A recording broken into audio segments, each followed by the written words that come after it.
صل على رسول الكريم قال تعالى جاء الحق وزهق الباطل إن الباطل كان زهوقا صدق الله العظيم আজকার 2025-এ চরমনাইয়ের ফাল্গুনের মাহফিলের এই ঐতিহাসিক ওলামা মাশায়েখ সম্মেলনে, বুদ্ধিজীবীদের সম্মেলনে আমরা দেখতে পাচ্ছি যে আমাদের মঞ্চে স্টেজে বাংলাদেশের শীর্ষ স্থানীয় ওলামায়ে কেরাম আসছেন, ইসলামী স্কলাররা আসছেন, বাহির থেকেও আমাদের বড় বড় ইসলামী চিন্তাবিদরা আসছেন। এখানে ঐক্য নিয়ে আলোচনা হইতেছে। আমাদের আজহার সাহেব হুজুর তিনি একটু ঐক্যের ব্যাপারে একটা আদর্শের কথা বলছেন। আমাদের যে আলোচনা চলছে, যে কথা আমাদের মামুনুল হক ভাই বলে গেছেন যে আগামীতে আমাদের নির্বাচন আসতেছে এবং এই অন্তর্বর্তীকালীন সরকার 53 বছর পর আসছে। এই সরকার আর আসবে না, কি আসবে? এই সরকার আসবে না। এই সুযোগটা কাজে লাগাইতে হবে, কেননা আমরা ইসলামী দলগুলা বিভক্তর কারণে আমরা সংসদে যাইতে পারতেছি না, আমাদের ভোটগুলা ভাগাভাগি হয়ে যাইতেছে, কি ঠিক কিনা? এবং সাধারণ জনগণ বলতেছে হুজুর আপনারা ঐক্যবদ্ধভাবে আসেন, এবার আমরা ইসলামের বাক্সের পক্ষে আমরা রায় দেবো, ভোট দেবো, কি ঠিক কিনা? তৃণমূল পর্যায়ে সবাই কিন্তু একই কথা বলতেছে যে আমরা ইসলামী দলগুলা এক হয়ে আসেন।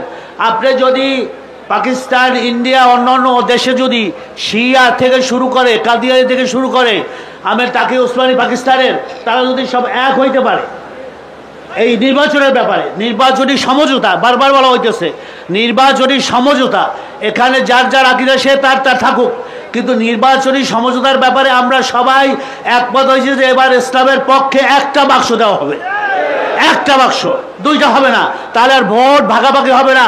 মুসলমানদের ভোট সব ইসলামের বাক্সে আসলে ইনশাআল্লাহ এই বাংলাদেশে আমরা যদি 151টা 300 সিটের 151টা যদি আমরা পাই, তাহলে আমরা ইসলামী দলরাই তো সরকার গঠন করতে পারি, কি বলেন?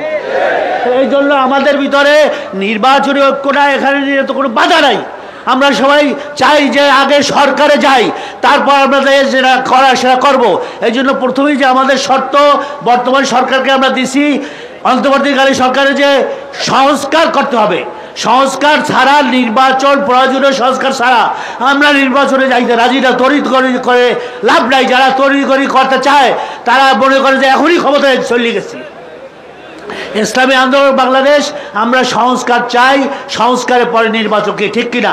সেহেতু আজকাল এই আমাদের এই দ্বিতীয় বৃহত্তম যে মুসলিম সমাবেশ সারা বিশ্বের, আপনার সেই আরাফাত এবং ইসের পরে, টঙ্গীর পরে চরমনাইকে সবাই বলে যে বিশ্বের দ্বিতীয় বৃহত্তম সমাবেশ, এখান থেকে আজকাল আমরা এই বাণী নিয়ে যাচ্ছি যে আমরা ইসলামের পক্ষে একটা বাক্স চাই।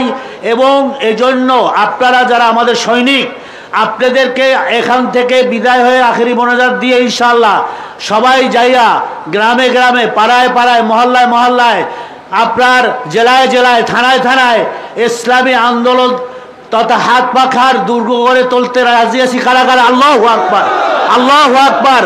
এইটা হচ্ছে আমাদের আখের কালাম, যে আর কোনো কথা নাই, আর কোনো মত নাই, আর কোনো রং নাই, আর কোনো দফা নাই, একই দফা, সেটা হচ্ছে বাংলার জমিনে ইসলামী শাসন কায়েম করবই করবো। এইটাই হচ্ছে সবচেয়ে বড় সুযোগ। এই সুযোগ আমরা হাতছাড়া করতে চাই না।